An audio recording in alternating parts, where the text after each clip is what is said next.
Good araw, class. Welcome to our subject, Gene Economy. Today, we'll be talking about the basic methods for making economic studies. Um, the thing here is this. Maraming methodology, class. Di ba maraming kang options na pwedeng gamitin. Tingnan nyo, we've been talking about a lot of formula, a lot of equations. Tama ba? Sinking fund, salvage value, annual worth, present worth, future amount, di ba? Future value.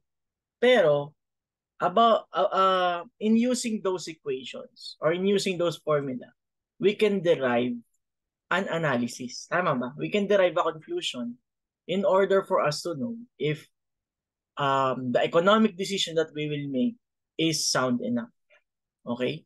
So, allow me to share my screen. And basically, ganun lang din yung magiging approach natin in having these types of problem.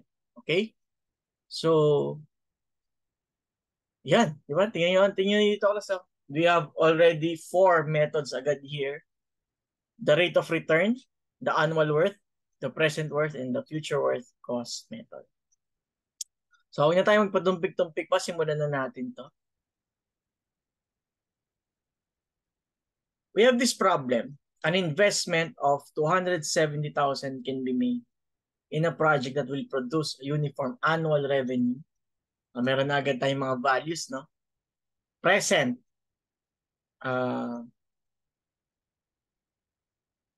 Saan ba yung drawing dito?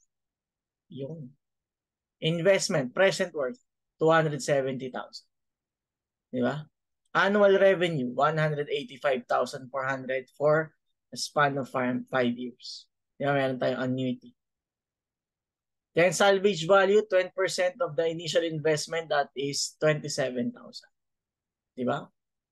Okay na. Meron ka ulit annuity dito of cost for operations and maintenance amounting to 81,000. Taxes insurance of 4% of what? 4% of the first cost per year, that will be 270,000.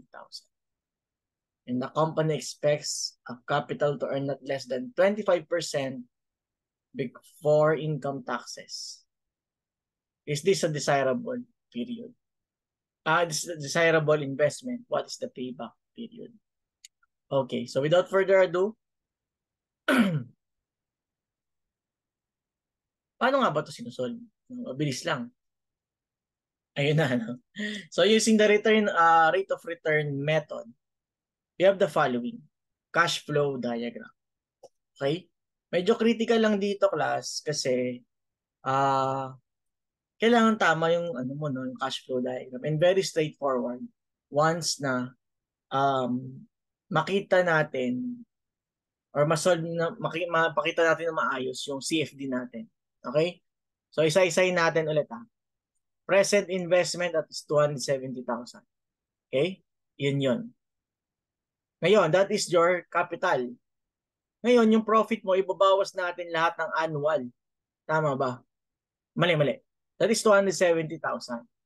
Pero, it will have a sinking value of 27,000. Okay? So, meaning, teka lang. About that, mayroong makulit na kanso. So, we have here 270,000. Again, meron tayong that is a sinking fund, no? Magsisink yan up to 27,000. 'Di ba yung salvage value ng ating investment? So that will be 270,000 minus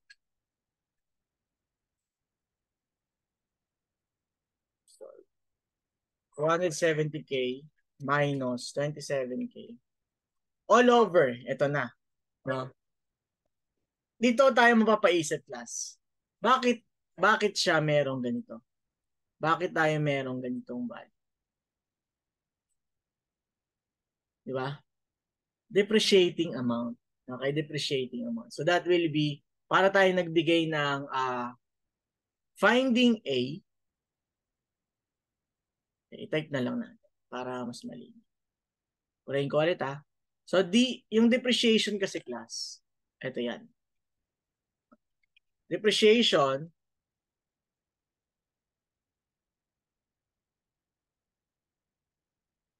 equal to D.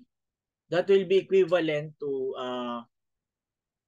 the salvage value of 270,000.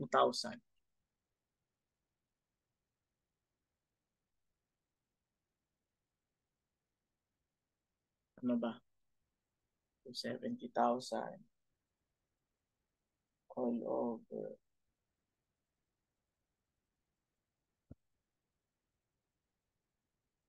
Hindi. That is equivalent to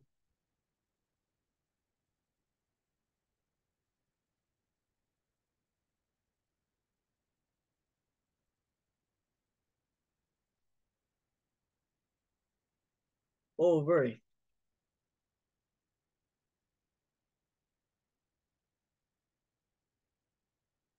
Kasi ito yung magiging annual. Ito yung equivalent ng A given F. Okay? So, kung given sa atin is magdi-divide tayo.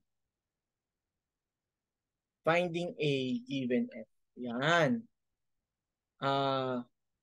Interest rate of 25% for 5 years. Yan.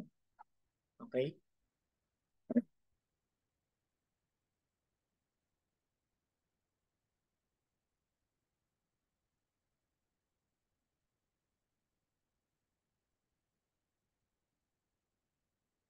Tama nga ba ito?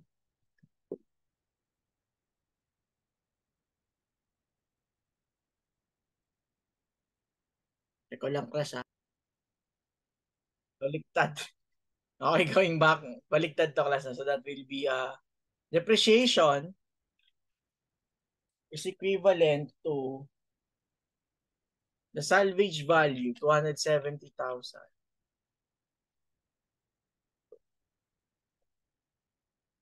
Minus 27K divided by ito na. That will be finding F given A. No? Eh, yun yung, ito, we can derive this F given A. Kasi A nga yung hinahanap mo. Diba? A yung 29,609 dito. 25% in 5 years.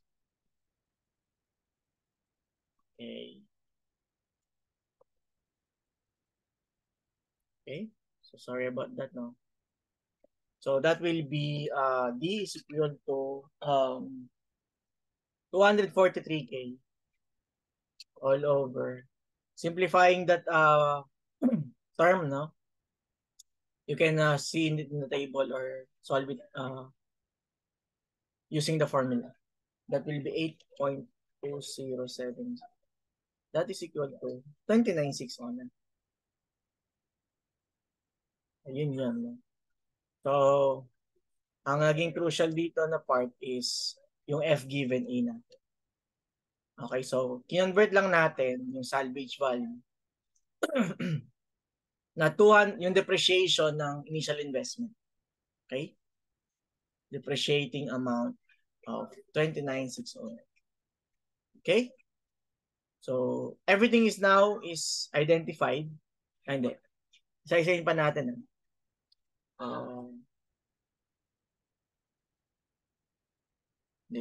Okay. So, nakuha na natin yan. Diba? Nakuha na natin si 185K given siya. Annual siya. 29,609 nakuha na natin. Ito, yung mga cooperating cost of 81,000 that is given from the formula, from the problem. And then 4% interest. Check natin ha. So, ulit. Ayun no, 4% taxes, insurance, and 81,000 cost for operation and maintenance. Okay? So, subtracting everything, we will have 185,400 minus everything else. That will be 63,999. So, almost 64,000. Now, the net annual profit is simply The rate of return pala is the net annual profit over the capital invest. Tingnan nyo, yan yung profit niya per year. So parang ang liit, ang liit ng profit per year. So that will be net annual profit divided by invested amount of what? 270,000. Okay? Times 100. It is less than the interest. So, meaning it is a bad investment. Not good investment. Now, what if annual worth yung ginamit na method? Dito lang ang nag-iba is itong value na to, class. Nagkaroon ng additional interest rate based on the capital. Okay, probably yung ano dito is hinira mo pala yung pera. Diba? So nagka-interest pa yon, kaya subtract ka. Bawas ka na naman. Dahil doon nag-negative na yung profit mo, wala ka nang kita. Nagpapagod ka lang, nagsasayang ka lang ng laway. Diba? Nagsasayang ka lang ng dugot pawis mo sa business na yan. Since revenue is below zero, hindi siya good investment. Diba? Ganyan mag-analyze. Okay? Now, let's look on other methodologies na pwede natin gamitin. Ito,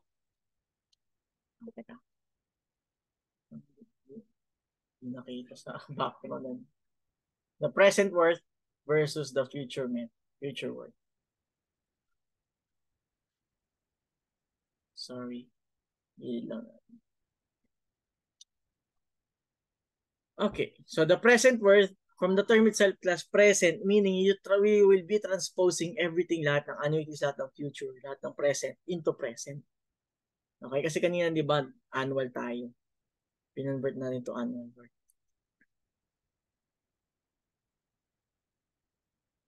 Okay? So,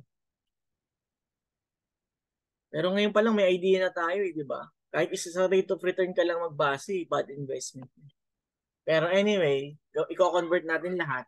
Yung 185,400, that will be P given, finding P given A. Kasi given na A is 185,400.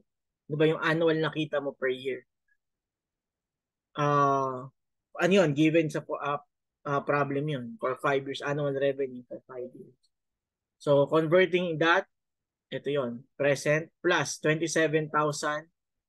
Saan naman nanggaling yung salvage value? Na future will be converted to present worth. Finding P given F. Okay, yun na yun. Diba? So, solving further, we will have positive cash inflow of 507,000. 507,000 pesos. Okay? Next, yung outflow, yung papalabas, yung mga negative. So, yung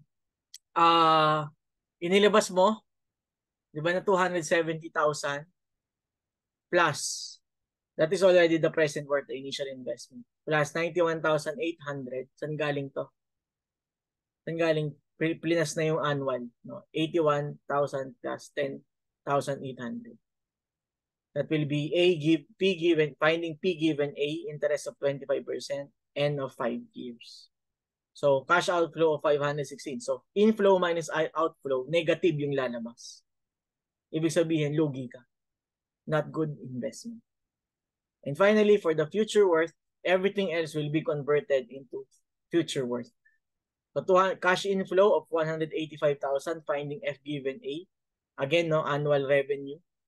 Plus 27,000, the salvage value. Already nasa F na siya. No need to convert. So, we have 1.5 million cash inflow. 548. Now, the cash outflow, everything else will be converted to the future worth or future value. 270,000 converted your P. Finding F given P. So, yun. And then, 91,800, your annual cost of 81,000 plus 10,800. Finding F given A. Okay? So, the total cash outflow of 1.577 million. Again, inflow minus outflow, that is still negative. Meaning, talo ka pa rin. Not good investment. Okay, so for the payback period, last part, no, the initial minus the life or the salvage value, 270,000 minus 27,000, the net annual cash flow of 185,400 inflow minus the cost. So cash payback period will be equivalent to 2.6 years. Yun. So those are formula lang na class. Pinanggalingan lang dito is your straight line method. Okay? So if you will have any question, comment down in this video or message me personally. That is our topic module for basic methods for economic studies. God bless you.